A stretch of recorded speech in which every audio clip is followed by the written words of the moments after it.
प्रिय विद्यार्थियों, राजनीति विज्ञान की कक्षा में आप सभी का स्वागत है। आज के इस वीडियो लेक्चर में हम डिस्कस करेंगे राज्य राजनीति में जाति की भूमिका। भारत में राज्यों की राजनीति में जाति का क्या प्रभाव है, जाति की क्या भूमिका है, role of caste in state politics. केंद्र के साथ साथ राज्यों में भी जाति की राजनीति का प्रभाव में दिखाई देता है।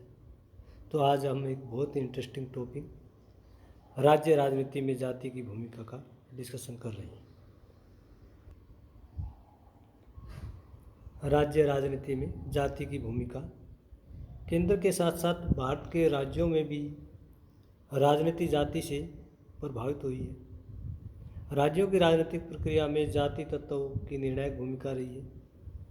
यही कारण है कि भारत के राज्यों में अलग अलग जातियों का राजनीतिक, आर्थिक, सामाजिक प्रभुत्व स्थापित हुआ है। टिंकर जैसे विद्वानों ने कहा है कि राज्यों की राजनीति को जातियों की राजनीति के रूप में माना जाता है। यानी भारत में राज्यों की राजनीति को जातियों की राजनीति इसलिए कहा जाता है क्योंकि राज्य राजनीति में जाति का बहुत बड़ा प्रभाव है, बहुत बड़ा केंद्रीय महत्व। राज्यों की राजनीति में कुछ जातियां बहुत राजनीतिक रूप से आगे निकल गई है और कुछ जातियां अभी भी स्वतंत्रता से पूर्व की ही स्थिति में है। भारत में राज्यों की राजनीति में जाति की भूमिका का हम क्रमिक रूप से वर्णन करेंगे। राज्यों की राजनीति से कोई भी भारत का प्रदेश या राज्य अछूता नहीं है। हम एक एक करके राज्यों की राजनीति जो भारत के महत्वपूर्ण राज्य है जहाँ जाति का प्रभाव ज़्यादा है उन पर डिस्कस करेंगे। सबसे पहले हरियाणा राज्य की राजनीति में हम देखेंगे कि जाति की क्या भूमिका है। हरियाणा राज्य संयुक्त पंजाब से 1966 में अस्तित्व में है। हरियाणा की सामाजिक संरचना का अध्ययन करें तो पता लगता है कि यहाँ पर लगभग 20% के लगभग जनसंख्या जाट जाति की है, जो कि राज्य की प्रधान जाति है, प्रभु जाति है। हरियाणा में अकेले किसी और जाति की इतनी जनसंख्या नहीं है। यही कारण है कि यहाँ ब्राह्मणों की सामाजिक स्थिति ऊंच होते हुए उनकी राजनीतिक स्थिति जाटों की तुलना में कमज़ोर है। हरियाणा में ब्राह्मणों की जनसंख्या इकाई में है। हरियाणा में श्री भजनलाल के नेतृत्व को छोड़ दिया जाए तो यहाँ की राजनीति पर जाट जाति की पकड़ रही है। हरियाणा में सर्वाधिक मुख्यमंत्री जाट जाति के बने हैं, चाहे हरियाणा विकास पार्टी हो, इंडियन नेशनल लोकदल हो, जनता पार्टी हो, भारतीय राष्ट्रीय कांग्रेस हो। हालांकि पूरे हरियाणा के सभी जिलों में जाट जाति की प्रधानता नहीं है। कुछ जिलों में अहीर जाति प्रभावशाली है, जैसे रेवाड़ी, महेंद्रगढ़, गुड़गांव। कुछ राज्यों में SC ST की जातियाँ की संख्या ज़्यादा है, जैसे अम्बाड़ा के अंदर। कुछ राज्यों में दूसरी जातियाँ उनका प्रभाव ज़्यादा है। तो हरियाणा एक ऐसा राज्य है जहाँ 1966 के बाद से जाति की राजनीति कहा जा सकता है। हरियाणा में चुनाव प्रचार के दौरान कहा जाता है कि जात की बेटी जात को और जात का वोट जात को। यानी हरियाणा की राजनीति में एक जाति विशेष की बेटी को जाति विशेष के साथ शादी की जाती है तो जाति विशेष का वोट जाति विशेष को ही जाना चाहिए। हरियाणा राज्य की राजनीति में चाहे वो पंचायत के चुनाव हो, विधानसभा के चुनाव हो, लोकसभा के चुनाव हो, हम जाति के प्रभाव को इनकार नहीं कर सकते। बिना जाति के हम हरियाणा राज्य की राजनीति का अध्ययन नहीं कर सकते। तो हरियाणा में ज़्यादातर मुख्यमंत्री जाट जाति के हैं और जाट एक डोमिनेंट कास्ट हरियाणा में प्रभु जाति है। सबसे ज़्यादा जनसंख्या वो जाटों की है। उसके बाद SC कम्युनिटी की संख्या है 20% के आसपास ही है, लेकिन SC में 40 से भी ज़्यादा जातियां हैं, इसलिए उनमें इतनी यूनिटी नहीं है। तो राज्य राजनीति में जाति की प्रभावशाली भूमिका है और यही कारण है कि पिछले लगभग 2 दशक से हरियाणा के चुनाव में, चाहे वो विधानसभा का चुनाव हो, लोकसभा का चुनाव हो, जाट और नॉन जाट की पॉलिटिक्स की जाती है। जाट और नॉन जाट की राजनीति की जाती है कि ये जाट कास्ट से है, ये नॉन जाट कास्ट से है। तो चाहे वो विधानसभा का चुनाव हो या लोकसभा का चुनाव हो या पंचायत के चुनाव हो या पंचायत के चुनाव में चेयरमैन, जिला परिषद के अध्यक्ष या और नगर पालिका, नगर परिषद के प्रधान का चुनाव हो, तो जाति की भूमिका हम हर जगह देखते हैं। जाति के प्रभाव से हम हरियाणा की राजनीति, जाति के इग्नोर करके हुए हम हरियाणा की राजनीति का अध्ययन नहीं कर सकते। दूसरा महत्वपूर्ण राज्य पंजाब राज्य है। पंजाब राज्य में भी जाति की बड़ी भूमिका रही है।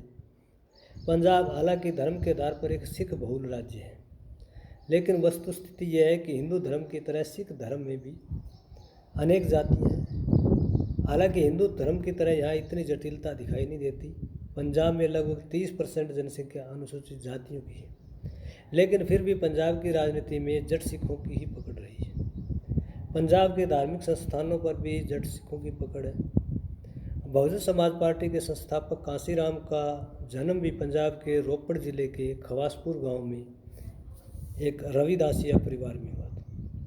पार्टी की स्थापना के कुछ वर्षों बाद तक पंजाब में मान्यवर कांसीराम ने दलित राजनीति पर अपनी पकड़ कायम की, लेकिन धीरे धीरे पार्टी का फोकस उत्तर प्रदेश हो गया। पंजाब की राजनीति का दलित नेतृत्व कमज़ोर हो गया। पंजाब के गांव व शहरों में जट सिख का ही वर्चस्व है। पंजाब के अधिकतर मुख्यमंत्री भी जट सिख हुए हैं। पंजाब के शासन व प्रशासन में अन्य जातियों की पकड़ या प्रभाव कम है। वैसे भी एक बार जिस राज्य की सामाजिक और राजनीतिक संरचना जिस तरह की स्थापित हो जाती है, उसमें परिवर्तन होना काफ़ी कठिन होता है। पंजाब में भी हरियाणा की तरह राज्य का नेतृत्व जट सिख जाति ने किया है। ज़्यादातर जो मुख्यमंत्री हैं वो जट सिख से आए हैं। ऐसी कम्युनिटी की संख्या ज़्यादा होने के बावजूद भी वहाँ पर जो है वहाँ की राजनीति में कोई गहरी पकड़ नहीं है। अभी 2022 में चरणजीत सिंह को वहाँ कांग्रेस ने मुख्यमंत्री बनाया था चुनाव से कुछ समय पहले, लेकिन चुनाव के दौरान वो अपनी दोनों सीटें हार गई। तो पंजाब राज्य की राजनीति को हम जाति के प्रभाव से इनकार नहीं कर सकते। पंजाब राज्य की राजनीति में जाति का निर्णायक प्रभाव रहा है। पंजाब में चाहे वो विधानसभा का चुनाव हो, लोकसभा का चुनाव हो, पंचायती राज का चुनाव हो, चुनाव प्रचार के दौरान और कैंडिडेट का चुनाव करते वक्त, मंत्रिमंडल का निर्माण करते वक्त, पंचायतों का निर्माण करते वक्त जाति की भूमिका से इनकार नहीं किया जा सकता। जाति और राजनीति का पंजाब में गहरी अंतर्क्रिया है। पंजाब के बाद हम तीसरे स्टेट भारत के दक्षिण भारत में तमिलनाडु राज्य है। तमिलनाडु राज्य में जाति की क्या भूमिका है? तमिलनाडु राज्य जो है दक्षिण भारत का एक ऐसा राज्य है जहाँ दो ही पार्टियाँ अस्तित्व में रहती हैं, डीएमके और एआईडीएमके, और दोनों पार्टियों के बीच जो है ब्राह्मणिज्म और नॉन ब्राह्मणिज्म की राजनीति रहती है। तमिलनाडु में ब्राह्मणों के वर्चस्व को समाप्त करने के लिए गैर ब्राह्मणों ने 1916 में जस्टिस पार्टी की स्थापना की थी। 1949 में गैर ब्राह्मणों ने बीसी अन्नादुराई के नेतृत्व में डीएमके यानी द्रविड़ मुनेत्र कझगम की स्थापना की। डीएमके ने तमिलनाडु में हिंदी भाषा का विरोध किया, भारतीय संस्कृति के मुकाबले तमिल संस्कृति को बढ़ावा दिया। 1972 में डीएमके का विभाजन हुआ और एमजी रामचंद्रन ने अन्ना डीएमके का गठन किया। पिछले काफ़ी वर्षों से तमिलनाडु में दोनों ही दल डीएमके व अन्ना डीएमके सत्ता पक्ष और विपक्ष में रही है। दोनों ही दलों ने विभिन्न पिछड़ी जातियों को आरक्षण व अन्य सुविधाएं प्रदान करके राज्य की राजनीति को आगे बढ़ाया। तो तमिलनाडु की जो राजनीति है वो ब्राह्मणिज्म एंड नॉन ब्राह्मणिज्म दो भागों में बटी है, इसलिए टू पार्टी सिस्टम लगभग वहाँ स्थापित हो चुका है। जो नेशनल पार्टी है बीजेपी और कांग्रेस, इसके और अन्य नेशनल और स्टेट पार्टियों का वहाँ पर राजनीतिक प्रभाव नामात्र का है। दोनों ही पार्टियाँ लंबे समय से राज्य की राजनीति में सक्रिय भूमिका रही है। तो तमिलनाडु राज्य की राजनीति में चुनाव प्रचार के दौरान, उम्मीदवारी के दौरान, मंत्रिमंडल के निर्माण के दौरान या विभिन्न प्रकार के पदों के आवंटन के दौरान जाति की निर्णायक भूमिका रहती है। तमिलनाडु के बाद हम बिहार राज्य की राजनीति में जाति की भूमिका का अध्ययन करेंगे। आमतौर पर बिहार को एक ऐसा राज्य माना जाता है जहाँ सबसे पहले जाति का राजनीतिकरण हुआ। ब्रिटिश शासनकाल में बिहार को अलग राज्य बनाने में कायस्थ जाति ने महत्वपूर्ण भूमिका निभाई।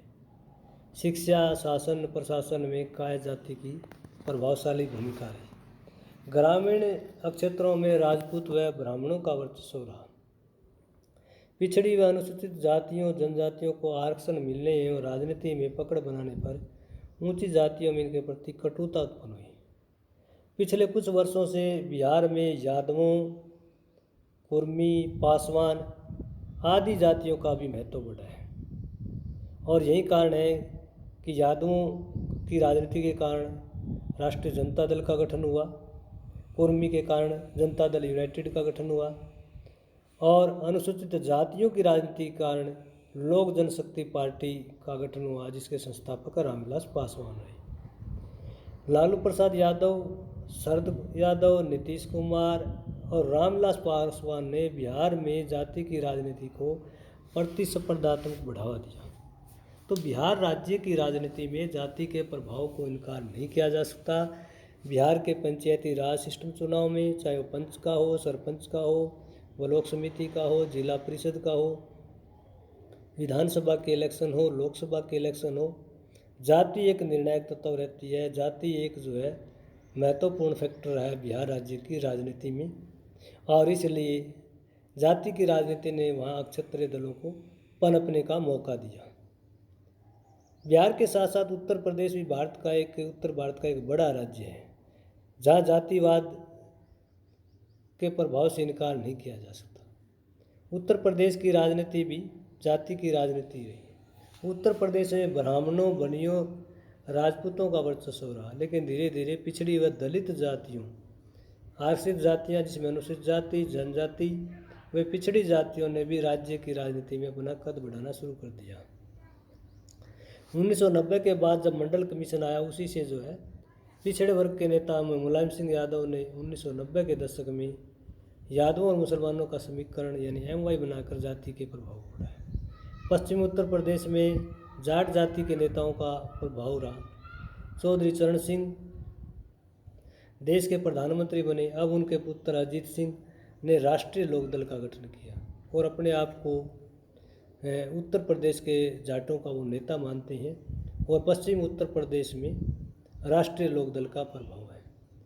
इसी तरह से उत्तर प्रदेश में मान्यवर कांशीराम ने बहुजन समाज पार्टी की स्थापना करके अनुसूचित जातियों, जनजातियों की राजनीति को आगे बढ़ाया।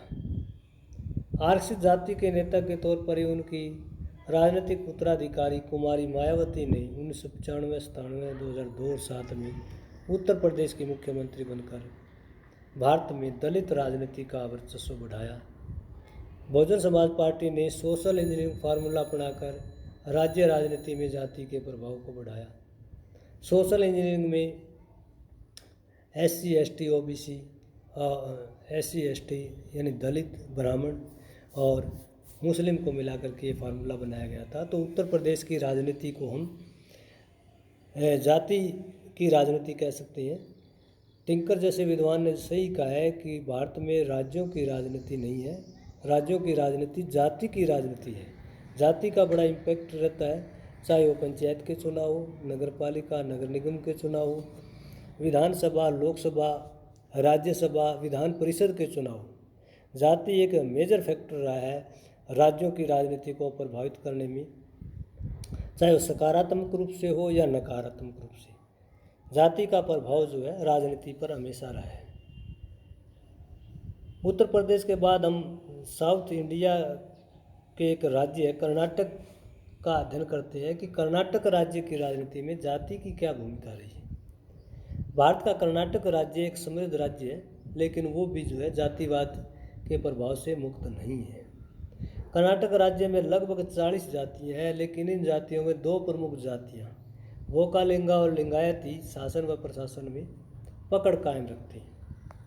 1972 के विधानसभा चुनाव के बाद धीरे धीरे पिछड़ी जातियों ने भी राज्य राजनीति में अपना प्रभाव बढ़ाया।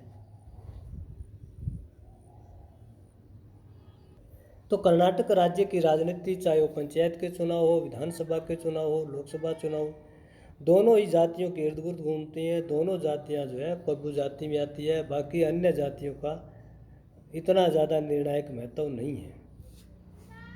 कर्नाटक के बाद हम महाराष्ट्र राज्य की राजनीति का अध्ययन करते हैं।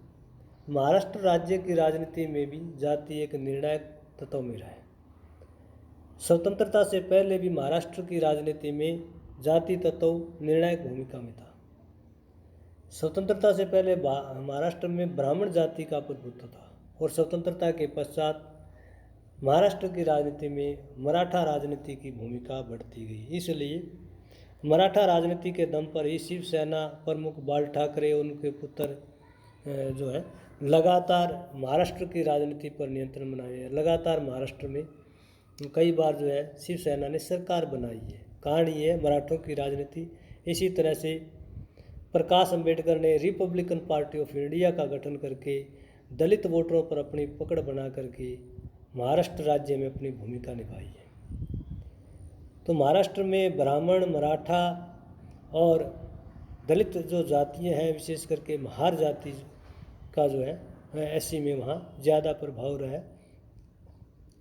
महाराष्ट्र राज्य की राजनीति को हम जाति के प्रभाव से इनकार नहीं कर सकते।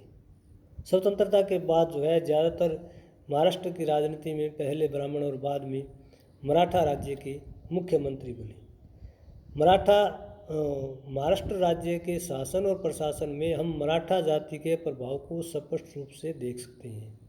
मराठा के बाद जो है धीरे धीरे अनुसूचित जातियों की राजनीति भी महाराष्ट्र की राजनीति में काफ़ी प्रभावशाली हुई है और पंचायती राज चुनाव में नगर पालिका, नगर निगम, विधानसभा, विधान परिषद, लोकसभा और राज्यसभा के चुनाव में भी जाति एक निर्णायक तत्व रहा है। महाराष्ट्र के बाद सबसे बड़ा स्टेट है, प्रमुख स्टेट है, वो उत्तर पश्चिम भारत का राजस्थान राज्य है। राजस्थान राज्य में भी जाति की बड़ी भूमिका रही है। राजस्थान राज्य में मुख्य जो राजनीतिक टकराव है वो राजपूतों, जाटों, मीणा, गुज्जर और ब्राह्मणों की राजनीति मुख्य भूमिका रही है। राजस्थान में आज भी ठाकुर जाति का ग्रामीण क्षेत्रों में वर्चस्व है। दलित जातियों की राजस्थान में स्थिति दयनीय है। मीणा जाति के अनुसूचित जनजाति में होने पर भी यह जाति प्रशासन में, राजनीति में काफ़ी विकास कर गई है। यानी राजस्थान राज्य की राजनीति में जाति की जो है एक बड़ी भूमिका रही है। यहाँ राजपूत जो है हमेशा से ही सामाजिक क्षेत्र में, राजनीतिक क्षेत्र में प्रभावशाली रही हैं और काफ़ी लंबे समय तक जो है राजपूत काफ़ी यहाँ पर जो है मुख्यमंत्री रही हैं। और दूसरा जो है गुज्जर समुदाय, अगर एसटी के अंदर मीणा समुदाय देखें तो यहाँ के प्रशासन में, यहाँ की राजनीति में मीणा जाति की भी भूमिका रही है।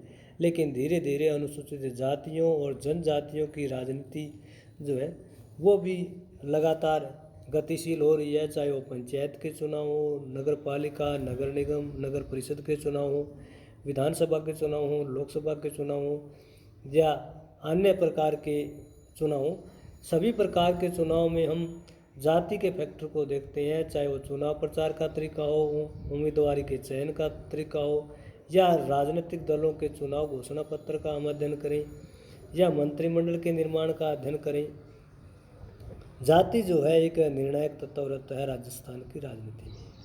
तो ये कुछ एक जो महत्वपूर्ण राज्य है भारत के, इन राज्यों में जाति की भूमिका निर्णायक रहती है। केवल इन 8 राज्यों में नहीं है, भारत के 28 राज्यों और 8 केंद्र शासित प्रदेशों में, सभी 28 राज्यों और 8 केंद्र शासित प्रदेशों में कहीं न कहीं जाति एक मेजर फैक्टर है।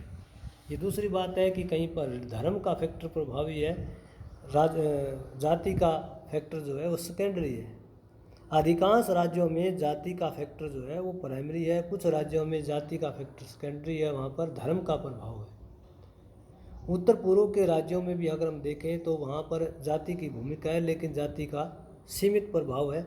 वहाँ पर अलग तरह की डेमोग्राफी है, जनसंख्या की स्थिति जो है अलग तरीके की है।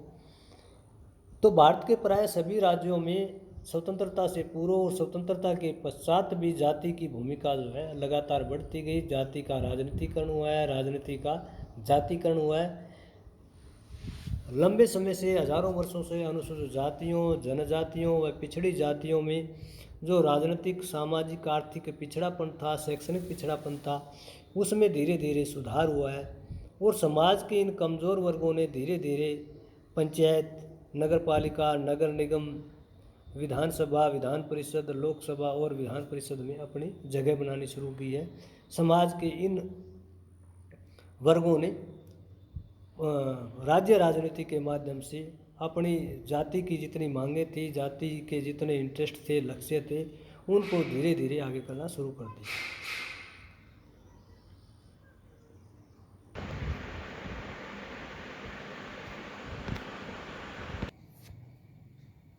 राज्यों की राजनीति से संबंधित आज का ये वीडियो लेक्चर आपको कैसे लगा, कमेंट करके ज़रूर बताइएगा।